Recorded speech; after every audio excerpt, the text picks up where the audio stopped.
Now, we are also filming, recording this project, and I want to say thank you to the Haywood County Historical Genealogical Society. Thank you. Sorry. For doing the recording for this. So that's the end of the housekeeping issues, and I'm now going to let Carol Jones do an introduction. As we do these days, but please bear with me. Well, most of us are still shocked and grappling with the news of the paper mill's closing, but still life must go on, and we're coping and trying to find a new normalcy. Let's just never forget the origins of the Canton Mill, but surely we'll remember Peter Thompson and Reuben B. Robertson, the man who founded and started up the mill in the early 1900s. It was the bankers' panic in 1907 that forced Mr. Thompson to send his son-in-law, Reuben B. Robertson, to Canton to straighten out a mess at the mill construction site. Later, Reuben Robertson often quipped about the fact that he thought it was going to be a 50-day assignment, and it turned out to be a 50-year assignment. So for more than 50 years, Reuben B. Robertson Sr. served in various roles, leading the Canton Mill, and then the entire Champion Paper and Fiber Company. In the early 1930s, he impounded the waters of the West Fork of the Pigeon River to make Lake Logan, which we all know about. In the early 1950s, he funded the construction of the Canton Public Library. And in the early 1960s, he funded the construction of that modern, at that time, beautiful Robertson Memorial YMCA, the building which is still standing down there on Park Street. The impact that Peter Thompson and Reuben B. Robertson have had on Canton and its citizens, this must never be forgotten, no matter whatever happens to the plant or what goes on there. We just need to remember them and remember the founding of that mill and what it has done for Canton and all of us. And our guest today, who you're going to meet in just a minute, Mr. Peter Thompson Robertson over here, is working on projects that will help us remember his great-grandfather Peter Thompson and his grandfather Reuben B. Robertson Sr. But before I turn things over to Peter, I want you to learn just a little bit more about him. He's had a very interesting career himself. He received his undergraduate degree from the University of Virginia and obtained his law degree from the Boston College Law School. Peter is currently a Massachusetts attorney specializing in representing insurance companies and trade associations in legal, regulatory, and legislative matters arising under Massachusetts laws. Massachusetts. In addition to his law practice, Peter is a consultant to the board of a large Massachusetts insurance company and a director on the boards of 2 other Massachusetts insurance companies.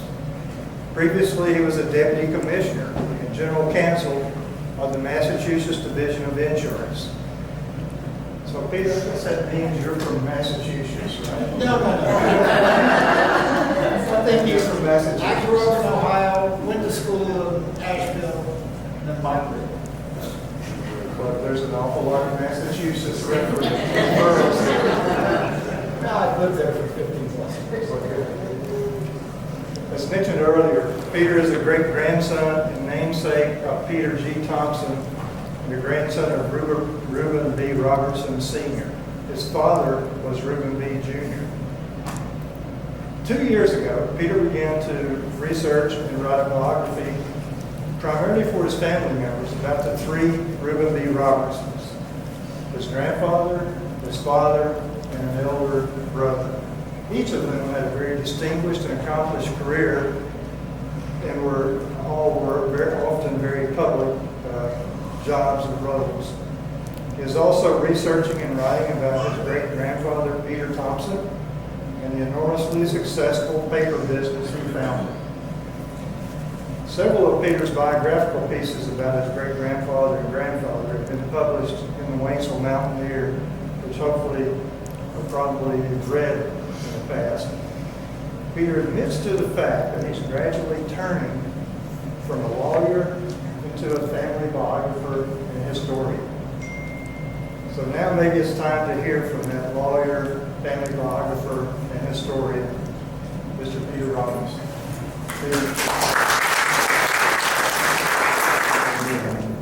I never knew it with a mustache or a hair.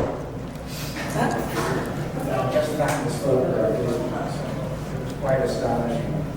By way of introduction, I'm the third son of Reuben Robertson Jr. and a grandson of Reuben Robertson Sr. It's coming out. I was named for my great-grandfather, Peter B. Thompson. I'll see if I can do 3 things. I want to thank Caroline Thompson of the Canton Area Historical Museum and Jennifer Stewart of the Canton Library for inviting me to talk a bit about my father and grandfather. 2 very interesting and accomplished men, both deeply inculcated in the natural beauty and culture of Western North Carolina. I also want to thank Vicki. Is Vicki here? Vicki Heiser. Of the Mountaineer, who over the last couple of years has arranged for the Mountaineer to publish several pieces I've written about Peter Thompson and my grandfather. Most recently, in a wonderful commemorative issue of the Mountaineer published about Canton Mill. And Vicki has become something of a muse for me, getting me to write pieces I was thinking about but hadn't gotten to. And then a few weeks ago, after pretty much put to bed the pieces I'd written and edited nicely the pieces I wrote for the commemorative issue. She said, I've heard these stories about your grandmother. I said, they're absolutely true. My grandmother was a force of nature and just I didn't know you all will have known my grandmother and my grandfather better than I did because we grew up in Ohio and we'd only see our grandparents during summer vacations. And so, I went to school, boarding school in Asheville, and we just occasionally see them for lunches when they let me off campus. So, you know much more about my grandparents than I do. I love this picture of my grandmother and grandfather. It was either their 50th wedding anniversary or one of her birthdays. And so it's amazing to come here and see all these things in photographs. And the timing of Caroline's invitation couldn't have been better. I'm just finishing up a week-long stay here. And the primary purpose was a family reunion that I organized at Lake Logan. We would occasionally come here. I came here as a boy with my parents. And we've come back for a couple of family reunions, most recently for my brother's younger brother's 60th birthday 9 years ago. And somehow last year, somebody came up with this brilliant idea. I think it was my niece. The 4 surviving children of my father, 3 surviving. 4, sorry. And quite a few of my grandfather's grandchildren, and most of us are all great-grandchildren of Peter Thompson. So it was, we just had a wonderful experience at Lake Logan, and these cousins who had never been there, didn't know the history of it, they just loved it, and we were blessed with spectacular weather. Just a wonderful weekend all around. I also came early before the reunion to spend some time researching my grandfather's records at UNC Asheville. He donated all his records to UNC Asheville. So as I'm expanding my research, I wanted to go see those records. And it's amazing how many there are. I spent 2 mornings there and got through 2 boxes. There were 25 boxes in it. So I've got a lot of work to do. One of the things we did at our barbecue, or after our barbecue, we had Carol come to speak about from his book about the working of the Thompson's culture. Carol was terrific. Everybody loved his presentation. And I think you got a couple of sales, didn't you? Sold a few books. Yes. So we had a great weekend. As Carol said, I'm a lawyer by trade. I'm trying to learn to become a family historian, and I had a lot of encouragement and assistance from Vicki. And I set out a couple of years ago as the pandemic hit it was just kind of by coincidence. I was trying to figure out how to let my family members have access to some of the memorabilia of my father's service in the Eisenhower administration. And then I looked in my attic and I found all these records about my father and grandfather. I said, I have to do more. I have to start telling my family about these two extraordinary men and my extraordinary little brother. As you know, both my grandfather and my father were for champion most of their lives. My brother took a different path.